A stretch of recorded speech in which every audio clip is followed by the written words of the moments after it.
इस बार दिल्ली का व्यापारी उसी को वोट देगा जो व्यापारी हित की बात करेगा। एमएसएमई और फैक्ट्री मालिकों के लिए 43 बीएच एक कानून लेके आए 45 दिन की पेमेंट के प्रावधान का, उसको वापस लिया जाए। व्यापारियों का कहना था कि पिछले 20 सालों में दिल्ली के किसी भी सांसद ने संसद में दिल्ली के व्यापारियों की आवाज नहीं उठाई है। लोकसभा चुनाव के लिए दिल्ली के व्यापारियों ने अपने मुद्दों को लेकर मोर्चा खोल दिया है। पिछले दिनों दिल्ली के बड़े बड़े बाजारों के व्यापारियों ने chamber of trade and industry के साथ एक बैठक की।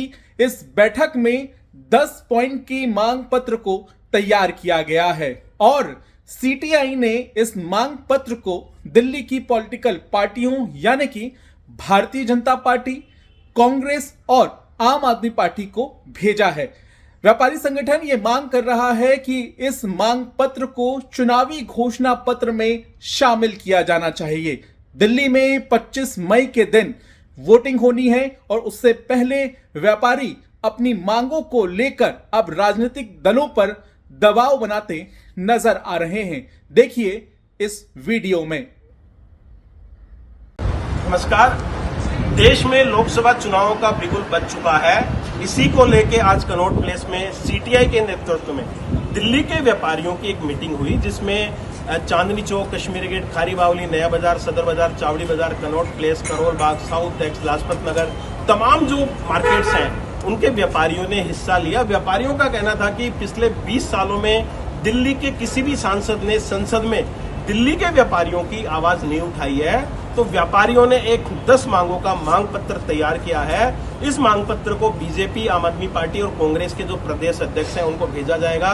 14 के 14 लोकसभा के प्रत्याशियों को भेजा जाएगा और उनसे अनुरोध किया जाएगा कि वो अपने अपने घोषणा पत्र में शामिल करें। और जो पार्टी, जो कैंडिडेट अपने घोषणा पत्र में व्यापारियों के मुद्दों को शामिल करेगा, इस बार दिल्ली के 20 लाख व्यापारी, दिल्ली में 9 लाख दुकानें, 2 लाख फैक्ट्रियां हैं, इसके अलावा होटल, रेस्टोरेंट, बैंक्वेट्स हैं, सैलून है, पार्लर्स हैं, महिला कारोबारी हैं, तो कुल मिला के लगभग 20 लाख व्यापारी हैं। और उनके कर्मचारी और परिवार की भी जोड़ दो वोट, तो 60 लाख से ज्यादा व्यापारियों का वोट दिल्ली में है।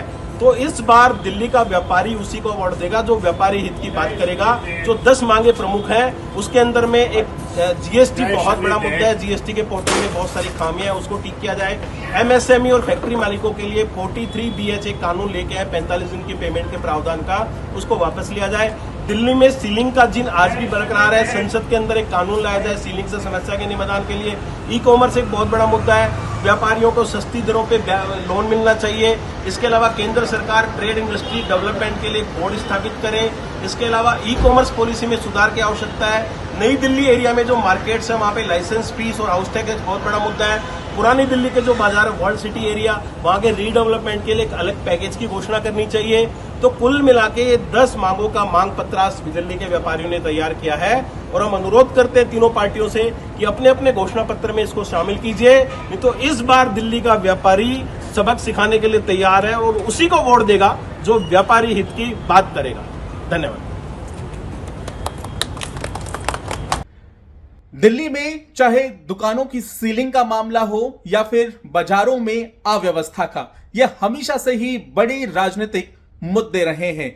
यह भी जाहिर है कि दिल्ली में एक बड़ा वोट बैंक व्यापारियों का है, इसलिए व्यापारी संगठन तमाम राजनीतिक दलों को यह याद कराना चाहते हैं कि वो वोटिंग से पहले उनकी मांग पत्र की तरफ ध्यान दें। पंकज जैन, दिल्ली आज तक।